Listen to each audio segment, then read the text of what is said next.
Godina 1921. 20. januar.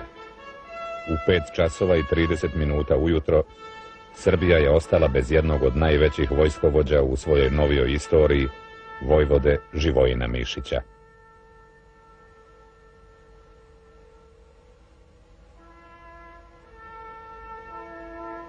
Nosilac najvećih srpskih i stranih odlikovanja, vojvoda Mišić zauvek je sklopio oči u svojoj 66. godini u Vračarskom sanatorijumu u Beogradu posle duge i teške bolesti. Vest o smrti slavnog vojskovođe i najpopularnijeg vojnika Srbije duboko je potresla sve građane. Suze su navirale na oči i prekaljenim ratnicima koji su pod njegovom komandom jurišali kao risovi. Novine su pisale: umro je najveći vojnik naše povesnice.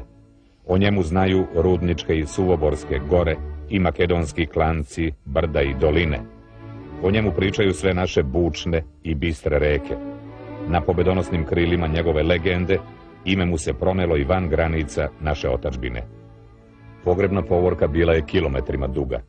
Masovno učešće Beograđana na sahrani bilo je ne samo izraz poštovanja prema vojvodi Mišiću kao slavnom vojskovođi, već i kao ličnosti blistavih osobina, čoveku kremen kamen karaktera, koji je za 47 godina u oficirskom mundiru ostao samosvojan, nesavitljiv, nikad spreman da se radi karijere saginje pred višim autoritetima, čak nikad su vladari bili u pitanju. Ono što je mislio, to je i govorio. I kralj Aleksandar Obrenović i kralj Aleksandar Karađorđević imali su prilike da se u to uvere. Po završetku Prvog svjetskog rata, kada je Mišić bio na čelu generalštaba, regent Aleksandar je jednog dana došao u njegovu kancelariju u zgradi Vojne akademije i zatražio da mu vojvoda odmah saopšti detaljne podatke o nekoj malo važnoj stvari. U izvesnoj meri iznenađen, vojvoda je pozvao svog adjutanta da bi mu izdao naređenje da potrebni podatak pronađe u arhivi, na šta je regent Aleksandar sav crven u licu uzviknuo: pa zar vi o tome ne znate? Vojvoda je odgovorio: to je takva kaplarska sitnica da ja nju ne samo da ne mogu, nego i ne treba da pamtim. Uvređen, regent Aleksandar skoro je povikao: zar je to sitnica kad ja tražim? Mako da je traži, to je sitnica i ja to ne znam. Pavši u vatru, regent Aleksandar je prosiptao: ne znate? A šta vi znate? Vi ništa ne znate, ništa. Ja ništa ne znam. A zar vi to tek sada vidite posle Mionice i posle Suvoborske i Kolubarske bitke, posle Bitolja i Kajmakčalana, posle Dobropolja i zarobljavanja maršala Makenzena i posle Slovenije? Vidi se koliko ste vi vidovit kada tek sada zapažate da ja ništa ne znam. Čudim se i ne mogu dovoljno da se načudim što me još držite i trpite na ovom mestu. Na kraju, vojvoda je rekao regentu Aleksandru: postarajte se da za ovo mesto nađete pogodnije lice koje više zna, a ja i onako mislim da mi ovde više nije mesto. Oštrinu Mišićevih reči imao je prilike da osjeti jedan od velikih miljenika među generalima regenta Aleksandra, Petar Bojović. Bilo je to u vreme rata s Turcima novembra 1912. pred zauzimanje Bitolja. Bojović je bio načelnik štaba Prve armije, a prestolonaslednik Aleksandar njen komandant. Mišić je u tom momentu bio pomoćnik načelnika štaba Vrhovne komande, kojoj je na čelu stajao vojvoda Radomir Putnik. Nezadovoljan što je Bojović smestio štab armije daleko od položaja trupa, Mišić ga je pozvao telefonom i vrlo uzbuđen i besan, između ostalog rekao: gde si ti video da štab armije komanduje trupama u napad na tako važne položaje sa daljine od oko 45 kilometara? A kad je dobio odgovor da je to urađeno zbog toga da se prestolonaslednik ne bi izlagao artiljerijskoj vatri neprijatelja, Mišić je odbrusio: jašite konja i pre početka napada da budete blizu svojim trupama. Zatim je zalupio telefon. Ovakvog Mišića, strogog ali pravičnog, oficiri su voleli i bili su uvek spremni da bez pogovora izvrše svako njegovo naređenje. Oficiri su naročito cenili Mišićeve čvrste stavove, pa ma o čemu da se radilo. A koliko, vidjelo se najbolje po osvajanju Bitolja 1912. i završetku rata sa Turskom. Zbog proširenih glasova da će Bitolj biti predat Bugarima, u štabu Moravske divizije drugog poziva, koja je dala glavni doprinos osvajanju ovog grada od Turaka, vladalo je veliko uzbuđenje. I kad je Mišić svratio u ovaj štab, jedan komandant puka, izvanredno hrabri pukovnik Dušan Vasić, rekao mu je za vreme ručka pred svim oficirima: gospodine generale, ako i vrhovna komanda u čijem sastavu i vi zauzimate važan položaj pristane da se Bitolj preda Bugarima, onda će, kunem vam se, Moravska divizija prvo raskrstiti sa onima u vrhovnoj komandi koji budu na to pristali, a potom braniti Bitolj, koji smo uz onako velike žrtve oteli od Turaka. Branit će ga do posljednjeg čoveka. U prvi mah, zbunjen ovakvim dočekom, Mišić nije znao šta da odgovori. Na kraju je rekao sljedeće: gospodo, ako bi se ko našao u vrhovnoj komandi koji bi pristao na ustupanje Bitolja Bugarima, dajem vam časnu reč da ću ga sopstvenim rukama vezati i doterati ovamo, odakle ćemo s našim hrabrim pukovima poleteti da branimo Bitolj. Svi oficiri koji su sačinjavali štab Moravske divizije drugog poziva skočili su na to na noge i u jedan glas uzviknuli: živeo! Potom su ga podigli na ruke i naterali da ispije čašu šampanjca. Po završetku rata s Turskom, Mišić je unapređen u čin generala i odlikovan Karađorđevom zvezdom. Bio je to veliki dan u njegovom životu, ali ne i najveći. Najveći dan u njegovom vojničkom životu bio je 17. decembar 1914. godine. Bilo je to posle Kolubarske bitke, kada je neprijatelj bio proteran iz Srbije, a on, Mišić, unapređen u čin bojnog vojvode. Taj najviši čin u srpskoj vojsci dodelio mu je regent Aleksandar kao vrhovni komandant. Za mnoga je to bilo iznenađenje, s obzirom da se znalo da je regent 1912. godine tražio da se povede postupak protiv Mišića zbog lekcije koju je očitao Petru Bojoviću i, u stvari, lično njemu, regentu. Odluka regenta Aleksandra da Mišića proizvede u čin vojvode predstavljala je iznenađenje i za samog načelnika štaba vrhovne komande, vojvodu Radomira Putnika. Kada je saznao za nju, on je regenta pozvao telefonom i upitao ga šta mu je to trebalo. Odgovor je glasio: trebalo mi je da odam najveće priznanje čoveku koji nije izgubio glavu u vreme kad je drugi već nisu imali. Iskusni ratnik i uistinu veliki strateg vojvoda Putnik je pred Kolubarsku bitku posumnjao da srpska vojska može izaći na kraj sa nadirućim austro-ugarskim korpusima. Na to su uticali i porazni izveštaji koji su stizali sa fronta. Komandanti divizija su javljali da čitave jedinice odstupaju u neredu i panici. Haos je bio zahvatio srpsku vojsku u tolikoj meri da ni streljanje vojnika zbog samovoljnog napuštanja jedinica nije imalo nikakvog efekta. Komandant Moravske divizije javljao je, na primjer, 26. novembra 1914. da se kod većine vojnika vidi premorenost i želja da se sve jednom završi. Vojnici 8. puka su otvoreno govorili da više neće da se bore. Neka dođu kralj Petar i Pašić da se biju ako im treba. Na pravcu od Valjeva ka Rudniku i Suvoboru izgledalo je najgore. Vojne jedinice, zabeležili su očevici, stekle su se na ono malo puteva i povlačile se izmešano. Pešaci iznureni i gladni ravnodušno su prolazili pored artiljerije zapale u blato. U susret su stizale druge komore i zakrčavale put. Uz vojsku su odstupali seljani sa porodicama, starci, babe sa unucima. Deca su sedela na topovskim karama ili na kolima sa municijom.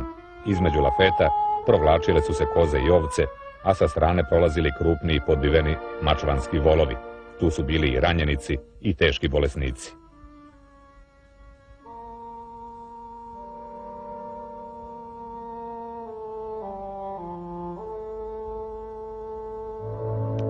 Suočen sa ovako teškom situacijom, vojvoda Putnik je predložio da se sa Austro-Ugarskom zaključi primirje. Svoje mišljenje o nužnosti sklapanja primirja vojvoda Putnik je saopštio regentu Aleksandru u Valjevu u prisustvu vojvode Mišića, tada pomoćnika načelnika štaba vrhovne komande. Prema ličnom kazivanju regenta Aleksandra, vojvoda Putnik mu je rekao da Srbija nema više vojske, da je za Srbiju vojnički rat završen i da je vojvoda Putnik mu je rekao da Srbija nema više vojske, da je za Srbiju vojnički rat završen i da je sada red na Pašiću da svojom diplomatijom spase što se spasti može.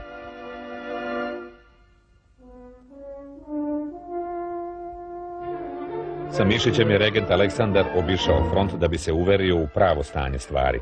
Najduže se zadržao na položajima prve armije, čiji je komandant bio Petar Bojović i u koje je stanje bilo najviše zabrinjavajuće. Posle razgovora sa vojnicima i nižim komandantima utvrdio je da uprkos svemu, kod njih volja za daljim otporom nije iščezla, ali da im je pored predaha potrebna hrana, odeća i obuća, municija, a pre svega artiljerijska municija. Vojvoda Putnik 2 dana uoči Kolubarske bitke odlučio je da za komandanta prve armije postavi generala Živojina Mišića. Pokazalo se da je ta odluka bila na mestu u svakom pogledu. Mišić je u tom času bio pravi i najbolji čovek za položaj komandanta prve armije. Odlučan i energičan, vojvoda Mišić je preduzeo mere da se smanji bujica neurednog odstupanja, da se odstupanje u neredu pretvori u pravilno, uredno povlačenje. Sav se, usredsređujući na što brže odvajanje od neprijatelja, on je kroz uzmicanje stvara uslove za nastupanje svoje armije kad bude procenio da je za to došao čas.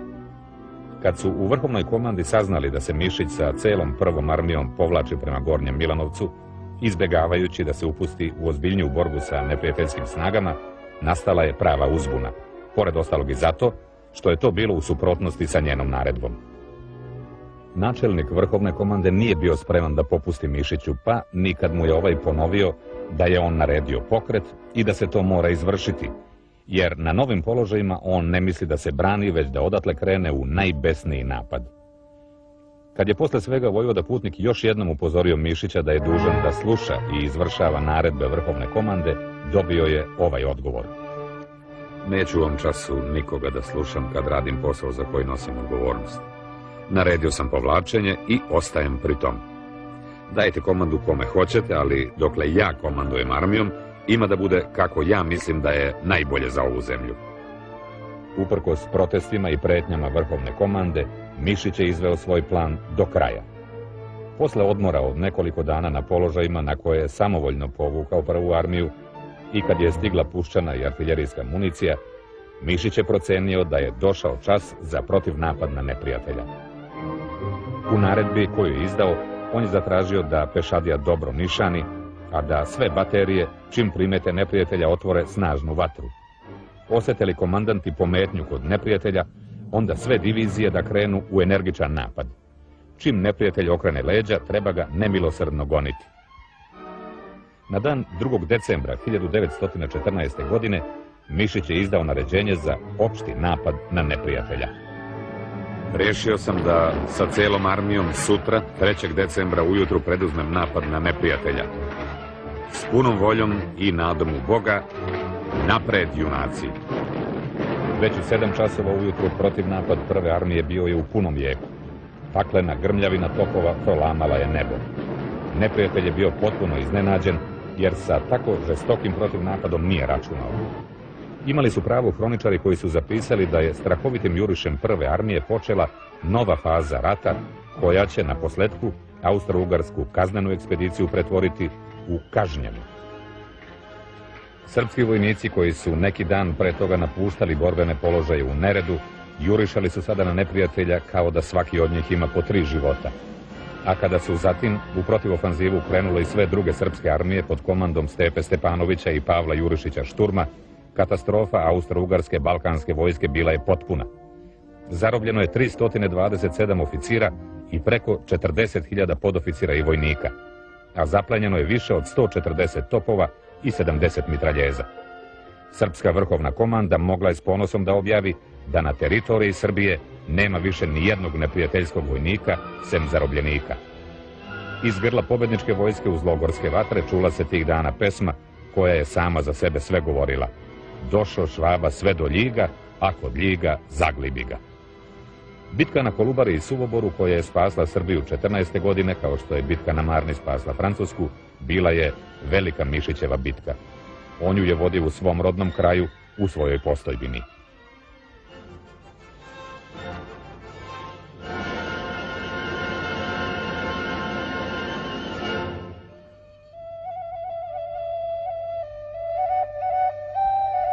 Vojvoda Mišić rođen je u Struganiku, selu nadomak planina Maljena i Suvobora, 20. jula 1855. godine. Njegovi preci poticali su iz sela Tepci sa južnih obronaka Durmitora i prezivali su se Kaljevići. Po Vojvodinom dedi Miši kasnije su dobili prezime Mišić. Vojvoda je bio 13. dete Radovana Mišića i Anđelije, rođene Damjanović, iz sela Koštunića. Kao najmlađe i slabunjavo dete bio je mezimac ne samo uže porodice, nego i cele zadruge Mišića. Majka ga je iz Milošte zvala Bubicom, mada mezimac od poslova na imanju nije bio oslobođen.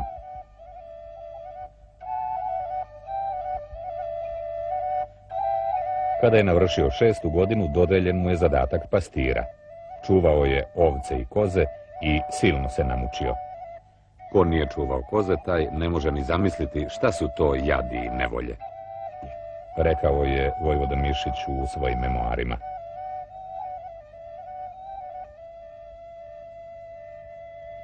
Osim što je čuvao koze i ovce kao dete, Vojvoda je vodio i mladu junad pri oranju i vlačenju. 4 pune godine trajale su njegove muke sa kozama, juncima i junicama. A onda je 1. oktobra 1865. godine, kad je već imao punih 10 godina, i to ne s voljom, pošao u osnovnu školu koja se nalazila u neposrednoj blizini donjeg toka reke Ribnice. Posle završetka 2. razreda u ovoj školi, u kojoj je Figras, drenov prut, svaki čas pljuštao po golom telu nekog đaka, za uzimanjem svog starijeg brata Lazara, poslat je u Kragujevac na dalje školovanje. Tu je za 1 godinu završio 3. i 4. razred, pa se 1868. upisao u gimnaziju.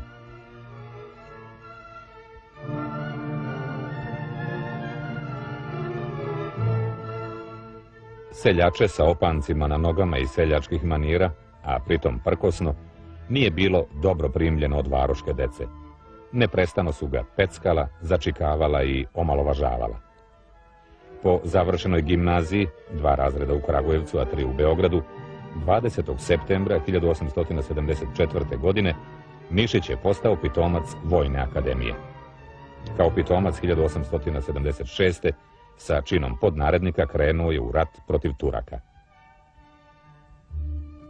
Uoči rata sa Bugarskom 1885. godine Mišić se ozbiljno razboleo, pa mu je naređeno da preda komandu nad bataljonom i ode u bolnicu na lečenje. On je to, međutim, kategorički odbio.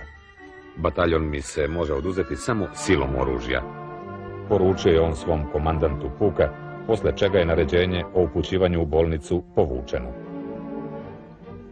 Između ratova do 1903. godine Vojvoda je promenio mnoge garnizone. Prvi garnizon je bio u Prokuplju, u kome je službovao po srpsko-turskim ratovima 1876. i 77-78. godine i po završenom 2-godišnjem naknadnom kursu Vojne akademije 1880. Taj gradić iz tog vremena ostao je Vojvodi u najlepšoj uspomeni. Stanovništvo se utrkivalo u gostoprimstvu i lepom raspoloženju prema oficirima i vojnicima. Naročito je veselo bilo za vreme praznika. Sljedeći Mišićev garnizon bio je Beograd. Njegova jedinica, 7. pešadijski bataljon, prevalila je ceo put do prestonice pešice. Kao i njegovi vojnici, i on je marširao sa opancima na nogama. U prestonici kao vodnik prve čete 9. bataljona samo koji mesec po proglašenju Srbije za kraljevinu pod Milanom Obrenovićem 22. februara 1882. Mišić je bio kažnjen zatvorom od 3 dana. To mu, međutim, nije bila prva kazna zatvora. Prvu, također u trajanju od 3 dana, dobio je u decembru 1878. u vreme dok je polazio naknadni 2-godišnji kurs Vojne akademije. Do toga je došlo zato što nije mogao da se uzdrži, a da ne reaguje na loše izražavanje jednog majora o srpskoj vojsci. Taj major je prešao iz austrijske u srpsku vojsku. Gospodine majore, ne mogu dozvoliti da se tako ružno izražavate o našoj vojsci. Ako je u austro-ugarskoj vojsci tako dobro kao što velite, niko vas nije otuda na silu doveo. Posle jesenjih manevara u Šumadiji 1881. Knjaz Milan priredio je oficirski bal. Došli su ugledni i imućni beogradski roditelji sa ćerkama, a sa tek napunjenih 16 godina i Nemica protestantske vere Luiza, ćerka bogatog građevinskog preduzimača Friedricha Kricknera. Luiz je to bio prvi bal.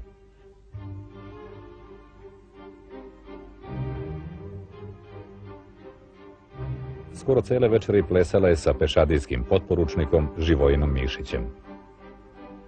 Verili su se tajno iduće godine bez znanja njenih roditelja. Živojin je više puta tražio Luizinu ruku. Luizin otac je odlučno odbijao jer je Mišić bio seljački sin, oficir sa malom platom koji je mogao često biti premeštan iz mesta u mesto. A najvažniji razlog je što im vere nisu bile iste. Luiza je pobegla za Živojina, pa joj otac nije dao miraz. Živjeli su srećno punih 37 godina u braku i izrodili 6 dece, 3 sina i 3 ćerke. U toku službovanja Mišić je sa porodicom promenio 8 garnizona.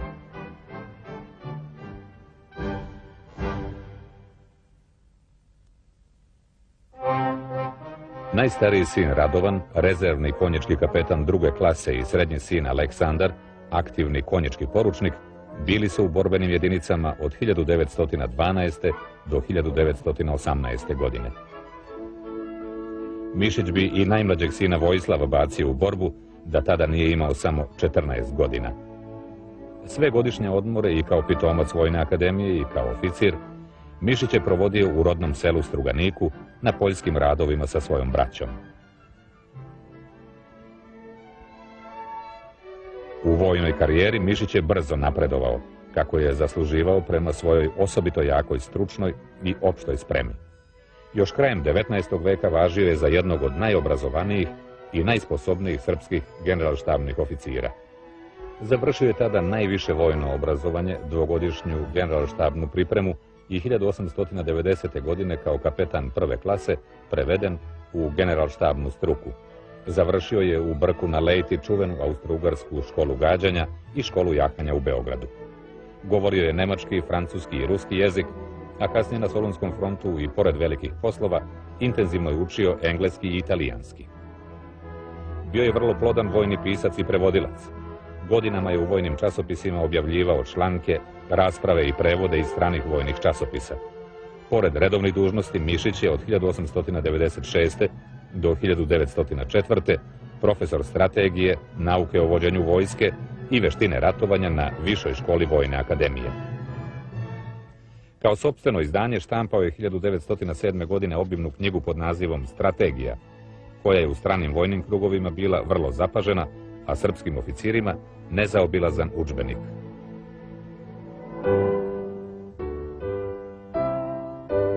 Kada je vladao kralj Aleksandar Obrenović, Vojvodu su stizale nevolje uglavnom zbog toga što je pri izvršenju određenih zadataka sa svojom jedinicom odstupao od propisanih pravila, unoseći pritom razne novine.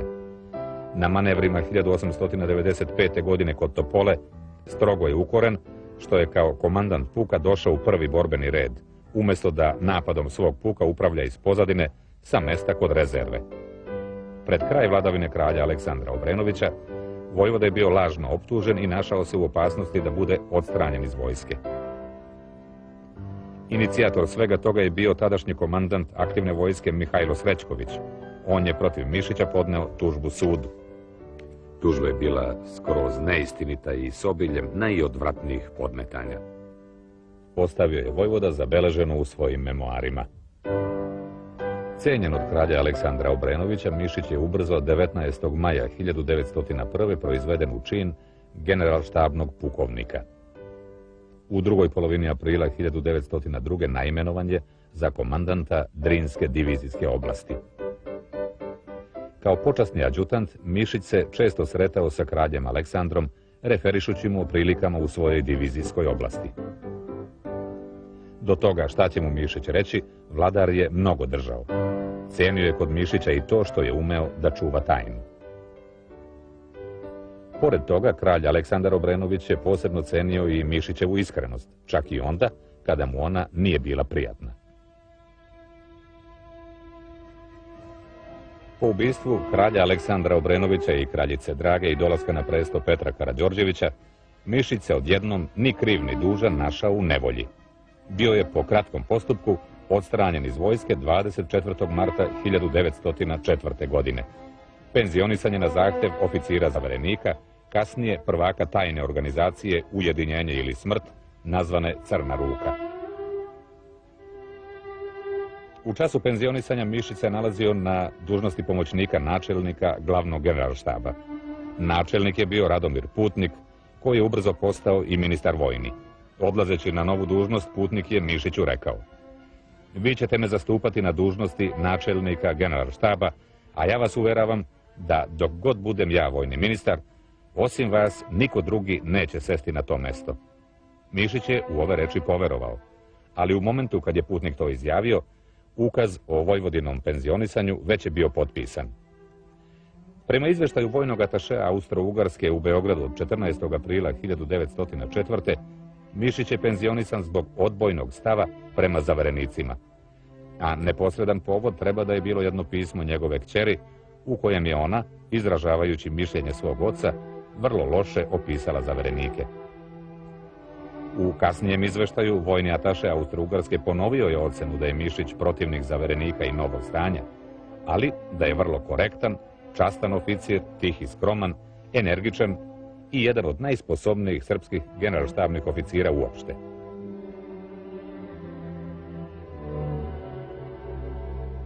Toliko mu dragu oficirsku uniformu Vojvoda je skinuo s dubokim ubeđenjem da će zaverenici, samo ako nastave kako su počeli, ubrzo doći glave srpskoj vojsci. Mišić je bio ogorčen zbog nezakonitih postupaka zaverenika koji su bili vlast iznad vlasti i samog kralja Petra držali u svojim šakama. Zbog toga ih je Mišić javno kritikovao na zborovima novo osnovane političke stranke, Srpske narodne seljačke sloge, nazivajući ih grobarima discipline u vojsci. U vreme Mišićevog penzionisanja pod kraljem Petrom bilo je zabranjeno da se odstranjeni iz vojske pozdravljaju na ulici ili da se s njima stupa u razgovor. Uistinu mi je bilo vrlo čudnovato, a često i smešno kako se pojedini zaverenici, među njima i moji raniji đaci, ponašaju prilikom slučajnog susreta sa mnom. Obično bi zaturili kapu unazad, podizali glavu uvis i sa zaturanim rukama unazad zviždukali kao da me nikada nisu poznavali. Preko praga Mišićeve kuće godinama nije prešao ni jedan oficir. Sve ovo Mišić je stoički podneo. Ostao je ponosan i sve svoje vreme posvetio je osiguranju dodatnih prihoda za izdržavanje porodice. Sa nekim prijateljima, također penzionisanim oficirima, osnovao je i štampariju. U jesen 1908. godine Austro-Ugarska je objavila aneksiju Bosne i Hercegovine. U Beogradu i cijeloj zemlji nastalo je veliko uzbuđenje. Činilo se da je rat neizbežan. U martu 1909. u Mišićev stan dojurio je žandarm sa porukom ministra vojnog da mu se s mesta javi, jer je doneta odluka o njegovom reaktiviranju. Po drugi put Mišić je postavljen za pomoćnika načelnika glavnog generalštaba. Na razgovor s ministrom vojnim, a zatim i kraljem Petrom, Mišić je otišao u civilnom modelu. Uniformu više nije imao, sve je rasprodao. Kralja Petra je naročito zanimalo da čuje lično od Mišića šta se može očekivati ako dođe do rata sa Austro-Ugarskom. "Šta misliš, Mišiću, da li bi trebalo narediti mobilizaciju naše vojske?" pitao je kralj Petar. "Mnogi mi to savjetuju, pa čak i ministar vojni." Vaše veličanstvo, ja držim da mi nismo spremni za rat u ovom trenutku, jer nam mnogo štošta nedostaje. Mobilizaciju vojske mogli bismo narediti tek onda kada izvršimo mobilizaciju celokupnog srpstva. "Gotovo pravo kažeš, nego gledaj da odmah odeš u glavni generalštab kod generala Putnika." Mišić je učinio kako mu je kazano, a Putnik, kad ga je ugledao, rekao je: "Eto, gospodine Mišić, mi opet zajedno." I to je bilo sve. Drugi Balkanski rat od 30. juna do 30. jula 1913. godine počeo je agresijom Bugarske na Srbiju bez formalne objave rata. Bugari su iznenada napali Drinsku diviziju preko reke Bregalnice. Zabrinuti vojvoda Putnik u tim trenucima je pokazao izvesnu kolebljivost i neodlučnost. Lično je generalu Mišiću uručio cedulju sa napomenom da pripremi naređenje za povlačenje srpske vojske. Lično je generalu Mišiću uručio cedulju sa napomenom da pripremi naređenje za povlačenje srpske vojske sa Bregalnice dalje na zapad. General Mišić se suprotstavio takvom gledištu, jer bi duboko povlačenje loše uticalo na borbeni moral srpske vojske, a jako ohrabrilo Bugare. Mišić je mišljenja da sa prvom armijom treba odlučno preći u protivofanzivu. Vojvoda Putnik je usvojio mišljenje generala Mišića i doneo odluku da se odsudna bitka vodi na prvoj liniji. U 9-dnevnoj Bregalničkoj bitci srpska vojska je porazila Bugarsku. Posljedice bitke na Bregalnici bile su za Bugarsku katastrofalne. Ratni dopisnik Parejskog žurnala Henri Barbi tih dana je zapisao: vrhovna komanda, to su Putnik i Mišić. Sreća je što je Srbija u najtežim danima vezala svoju sudbinu za ova dva čoveka i što je njima poverila vođenje rata. Za vladavine kralja Petra Karađorđevića Mišić je još jednom penzionisan 1913. godine. Bilo je to posle upada Arnauta na srpsku teritoriju i njihovog napada na malobrojne srpske snage, većinom iz 19. puka mirnodopskog sastava. Za taj upad Arnauta i pogibiju 1000, a ranjavanje 2000 srpskih vojnika, Mišić je proglašen krivim i penzionisan. Za razliku od prvog, ovo drugo po redu Mišićevo penzionisanje imalo je velikog odjeka u javnosti, svakako i zato što se on istakao u ratu sa Turskom 1912. i stekao veliki ugled u oficirskom koru. Mišićevo drugo penzionisanje 12. septembra 1913. usledilo je na predlog ministra vojnog Miloša Božanovića, zaverenika iz 1903. godine. Kako je rečeno, one iste snage koje su Mišića 1904. godine poslale kao nepoželjnog u penziju, ponovo su ga odstranile iz vojske, jer se smatralo da im sada, kada je trebalo uživati plodove pobede, on više nije bio potreban. Po nekim tvrđenjima, u ovo drugo odstranjenje Mišića iz vojske bio je umešan i Dragutin Dimitrijević Apis, prvi i glavni faktor u Crnoj ruci. On naime nikako nije podnosio Mišića, čak ga je i mrzeo videći u njemu okorelog naprednjaka i protivnika zaverenika. S obzirom da je Mišić 1913. godine penzionisan bez saslušanja i bez ikakve odbrane, poslanici opozicije u Narodnoj skupštini izjavili su da se u celom slučaju radi o mučkom ataku na jednog spremnog i valjanog oficira. U Mišićevu odbranu ustao je i Piemont, organ Crne ruke, list oficira zaverenika koji su ga 1904. odstranili iz vojske. Ali to ustajanje u njegovu odbranu nije bilo toliko njega radi, koliko u cilju zadavanja što jačih udaraca radikalskoj vladi. U broju od 3. oktobra 1913. Piemont je optužio radikalsku vladu da je mučki, bez ikakvog povoda i objašnjenja, skinula generalske pletenice čestitome i spremnome generalu Živojinu Mišiću. Pisanje Piemonta bilo je Mišiću po volji i zato je pristao da se upravo preko njega obrati javnosti i objasni zbog čega je uistinu penzionisan. Kao i kada je prvi put penzionisan, po dolasku Petra Karađorđevića na presto Srbije, i ovog puta Mišić je saznao da je odstranjen iz vojske iz službenih novina. Pošto sa malom penzijom nije mogao da sa porodicom preživi u Beogradu, odlučio je da se preseli u Prokuplje, u duboku provinciju, u kojoj je inače u svojim mladim danima doživeo mnoge lepe časove. U međuvremenu je došla 1914. godina. U Sarajevu su odjeknuli hici Gavrila Principa, što je Austro-Ugarskoj bio pravi povod za objavu rata Kraljevini Srbiji 28. juna 1914. godine. Pred sam početak napada austro-ugarskih korpusa na Srbiju, silni i moćni, u zemlji su se setili Mišića. Ponovo im je bio potreban. I to utoliko više što se u tom času vojvoda Putnik nalazio na oporavku u jednoj austrijskoj banji i što se nije znalo da li će mu austro-ugarske vlasti dopustiti da se vrati u zemlju. Komandant austro-ugarske balkanske vojske, feldmaršal Oskar Počorek, odlučio je da glavnim snagama izvrši napad na Srbiju preko Drine. Austro-ugarska 5. armija otpočela je 12. avgusta prelazak preko Drine kod Loznice i Lešnice. Uočivši nameru neprijatelja, vrhovna komanda donela je istorijsku odluku da druga armija generala Stepe Stepanovića izvrši marš manevar na Tekerišu radi snažnog udara u levi bok glavnih neprijateljskih snaga koje su nadirale ka Valjevu.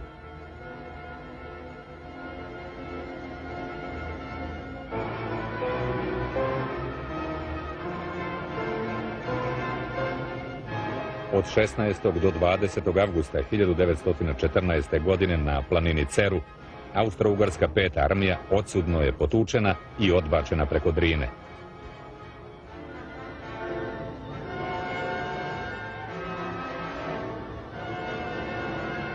Neprijateljski gubici bili su veliki. Izgubili su 600 oficira i 23.000 vojnika. Zarobljeno je 4.500 neprijateljskih vojnika.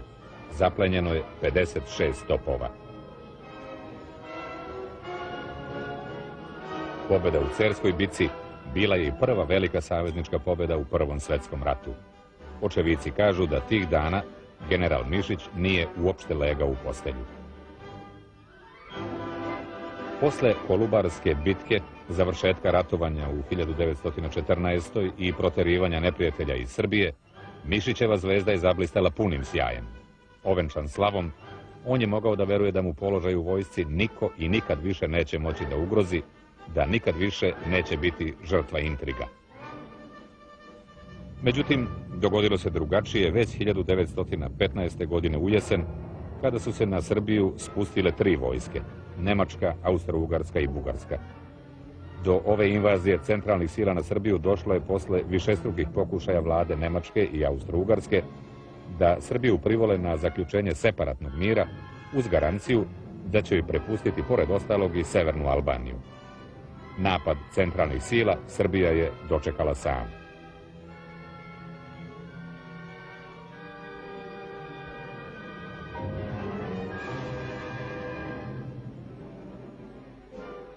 Velike sile saveznice nisu u stvari ništa preduzele da joj pomognu. Čak nisu ni pokušale da spreče da Bugarska sa svojom vojskom odseče Srbiju od Soluna. Ni Grčka ništa nije učinila da pomogne Srbiji. Čak nisu ni pokušale da spreče da Bugarska sa svojom vojskom odseče Srbiju od Soluna. Ni Grčka ništa nije učinila da pomogne Srbiji, a ona je na to bila obavezna ugovorom o savezništvu zaključenom 1. juna 1913. godine, kao i posebnom vojnom konvencijom. Progermanski krugovi u ovoj zemlji na čelu sa kraljem Konstantinom smatrali su da potpisani ugovori sa Srbijom ne obavezuju Grčku, jer su oni navodno važili samo za slučaj rata sa Bugarskom, a ne sa Bugarskom udruženom sa jednom ili više sila. Nalet nemačkih i austro-ugarskih, a zatim i bugarskih trupa bio je silovit. Komandant svih tih trupa bio je čuveni nemački feldmaršal August von Mackensen, koji će po proboju Solunskog fronta 1918. godine postati srpski zarobljenik. Gađana dotle neviđenom topovskom vatrom, srpska vojska bila je prinuđena na uzmicanje, na povlačenje, posebno ispred nemačkih i austro-ugarskih jedinica.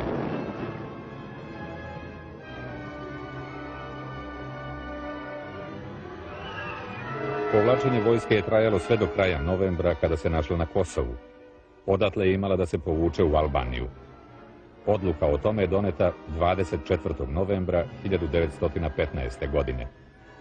U naredbi za povlačenje u Albaniju 25. novembra vrhovna komanda je smatrala, pored ostalog, da bi kapitulacija bila najgore rešenje i da dokle god postoji vladalac, vlada i vojska, pa makolika njena jačina bila, država nije izgubila svoje biće i s njom će saveznici morati da računaju kao sa realnom činjenicom. Po ovoj naredbi vrhovne komande, komandanti armija nisu odmah postupili. Međutim, to njihovo oklevanje imalo je za posljedicu pojavu pometnje u vojsci. Došlo je do dezertiranja, dezorganizacije i demoralizacije najvišeg stepena. Tek 2. decembra 1915. komandanti operativne vojske su se složili da treba postupati po naređenju vrhovne komande. Ovoj odluci prethodilo je savjetovanje komandanata u Peći. Ono je počelo 29. novembra i na njemu su učestvovali komandanti 1., 2. i 3. armije Vojvoda Živojin Mišić, Stepa Stepanović i Pavle Jurišić Šturm. Savjetovanje je bilo vrlo burno.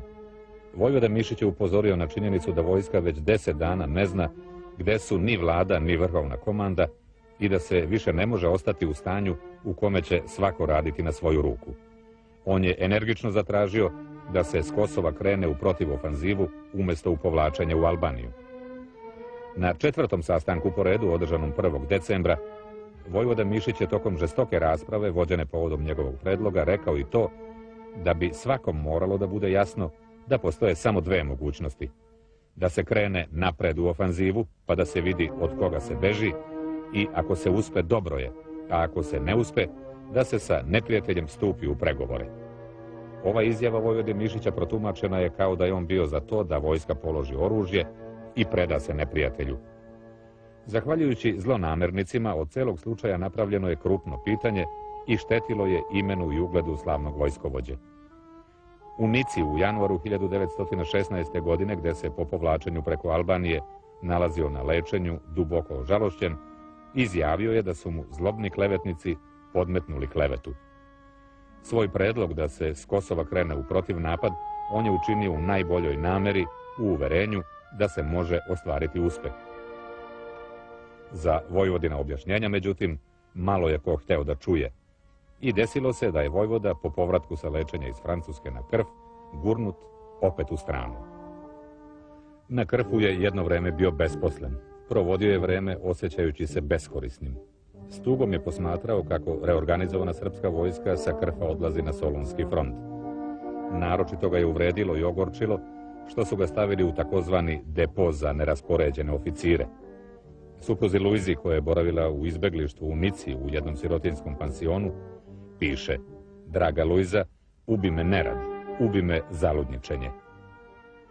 To je potrajalo do avgusta 1916. do početka Velike bugarske ofanzive, kad su Bugari, angažujući sve svoje najbolje snage, ugrozili položaje i savezničkih i srpskih divizija.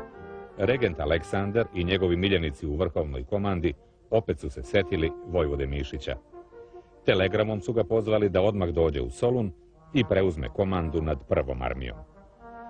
Šta je značilo ponovno postavljanje vojvode Mišića na položaj komandanta prve armije, videlo se ubrzo, u septembru 1916. godine, kada je počela protivofanziva savezničke i srpske vojske. Zajedno sa trećom armijom, Mišićeva prva armija odigrala je glavnu ulogu u probijanju bugarskih položaja na pravcu Gorničevo-Bitolj. Iskrvarila je, ali je i postigla krupne uspehe.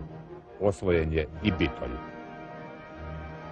Za doprinos u zaustavljanju bugarske ofanzive, vojvoda Mišić je po zauzeću Bitolja dobio najviše englesko vojno odlikovanje. Kralj Engleske dodelio mu je orden Svetog Mihajla i Đorđa prvog stepena. Posle zauzeća Bitolja, glasovi intriganata protiv vojvode Mišića potpuno su umukli. Sad se više niko nije usuđivao da bilo šta loše ili pak dvosmisleno kaže na njegov račun. I regent Aleksandar postao je prema njemu pažljiviji i ljubazniji. U junu 1918. godine, koji mesec pre proboja Solunskog fronta, regent je naimenovao vojvodu Mišića za načelnika štaba vrhovne komande. Bilo je to veliko priznanje vojvodi, ali i prilika da pokaže da je vojskovođa najblistavijih sposobnosti, jedan među prvima u Evropi toga vremena. Po planu koji je sačinila srpska vrhovna komanda na čelu sa vojvodom Mišićem, u septembru 1918. počeo je proboj Solunskog fronta, koji je doveo do konačnog razbijanja vojnih snaga centralnih sila na Balkanu. Nosilac napada bila je srpska vojska pod komandom vojvode Mišića. Borbeni moral srpske vojske bio je na visokom stupnju. Vojvoda Živojin Mišić danonoćno obilazi jedinice na položajima. Znao je dušu srpskog vojnika, napaćenog i zamorenog dugim godinama ratovanja. Uveče 13. septembra 1918. svim srpskim jedinicama pročitana je vojvodina naredba, koja se završavala rečima: "S nepokolebljivom verom i nadom, junaci, napred u otadžbinu." Sutradan, 14. septembra 1918. u ranim jutarnjim časovima započela je strahovita topovska kanonada. Sledećeg dana, 15. septembra, takođe u rano jutro, francuske i srpske snage krenule su u nezadrživ juriš. Sledećeg dana, 15. septembra, Također u rano jutro francuske i srpske snage krenule su u nezadrživ juriš. U proboj su pošle i engleske i grčke jedinice. U pun uspeh vojvoda Mišić nije ni jednog časa posumnjao. Nije se pokolebao ni kad je stigla vez da su Bugari u kontranapadu nanijeli teške gubitke engleskim i grčkim snagama i primorali ih da se povuku na polazne položaje. Nikad je komandant svih savezničkih snaga Franche de Pere poručio srpskoj vrhovnoj komandi da nije isključeno da se ofanziva obustavi ukoliko bi i srpska vojska posustala. Zabrinuti regent Aleksandar je zapitao vojvodu Mišića šta da se radi. Vojvodin odgovor je bio: u smrt samo ne stajati. Vojvoda Mišić je znao šta govori. Njegov optimizam proizilazio je iz njegove pravilne procene situacije. Bio je čvrsto uveren da će nastavkom operacije protiv Bugara ovi biti sasvim uzdrmani i da će pre ili posle biti prinuđeni da polože oružje. Kako je vojvoda Mišić računao da će biti, tako se i dogodilo. Po izbijanju srpske vojske na Vardar, definitivno je bio izvršen operativni proboj Nemačko-Bugarskog fronta u Makedoniji. Na dan 29. septembra 1918. Bugari su potpisali bezuslovnu kapitulaciju, upravo u trenutku kada su se dve srpske armije pripremale da krenu prema Sofiji. Za samo 14 dana operacija izbačena je iz rata bugarska vojska koja je imala preko 700.000 ljudi. Time je zadat strahovit udarac centralnim silama. Nemački car Wilhelm, koji je sve pre mogao da očekuje nego to, uputio je bugarskoj vrhovnoj komandi telegram sljedeće sadržine: 62.000 srpskih vojnika odlučilo je rat. Sramota. O uspjehu srpske vojske javljala je sva evropska štampa, čak i nemačka. Trebalo je biti Srbin, pisao je švajcarski list Journal de Genève, pa moći probiti onako utvrđeni front i učiniti nemogućno mogućim. Možda najveće priznanje srpskoj vojsci i vojvodi Mišiću odao je predsjednik engleske vlade Lloyd George, rekavši: Srbi, koje je predvodio jedan od najtalentovanijih generala ovog rata, vojvoda Mišić, izveli su proboj fronta s neodoljivim junaštvom. Navala Srba na neprijatelja koji je bio ukopan u steni iznad njih predstavlja jedan od najsjajnijih podviga u ovom ratu. Pohvalu engleskog premijera vojvoda je primio s dužnim poštovanjem, kako i dolikuje dostojanstvu velikog vojskovođe, ali za srce mu je prirasla jedna druga pohvala i nje će se sećati do kraja života. Bila je to pohvala jednog prostog redova koji je poderanih čakšira, ali zato grudi iskićenih ordenjem, stigao u Beograd posle prevaljenih 750 km po buri i oluji, hrleći iz juriša u juriš. Na pitanje komu se čini najzaslužnijim za pobedu nad neprijateljem, on je rekao: Žuće. Tako su vojnici nazivali vojvodu zbog slavno žute kose više riđe. A ko bi drugi? Bog je iz njega progovorio. On je svima, saveznicima i neprijateljima, pokazao kako se biju i dobijaju bitke. Srčan, sa stoicizmom seljaka, durašan, a ledeno miran i u najkritičnijim trenucima, Mišić je kao vojskovođa bio nenadmašan u proceni kad treba udariti po neprijatelju. On je naređivao da se udari po neprijatelju baš onda gde treba i baš onda kad treba. Iz ove istine analitičari su izvukli zaključak da je vojvoda kao nacionalni strateg umeo bolje nego jedan drugi komandant da srpskom junaštvu odredi moment kad ima da se pokaže i mesto na kome ima da se pokaže.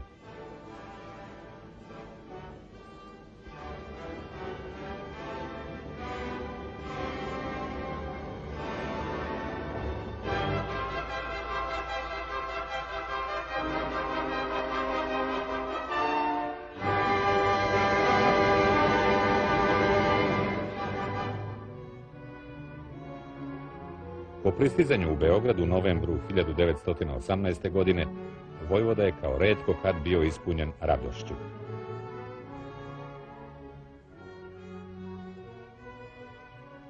Ali nije se gurao na slavlja i proslave. Držao se po strani.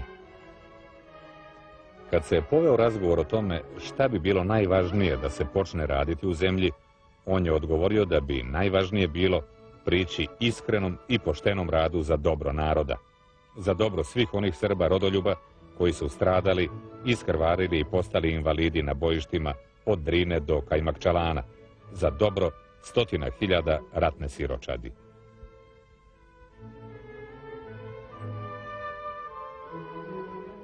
Nažalost, već u godini u kojoj je zamro dah u Vojvodinim grudima, Beogradske ulice i ulice svih gradova u Srbiji bile su preplavljene vojnim invalidima koji su prosili za nasušni hleb.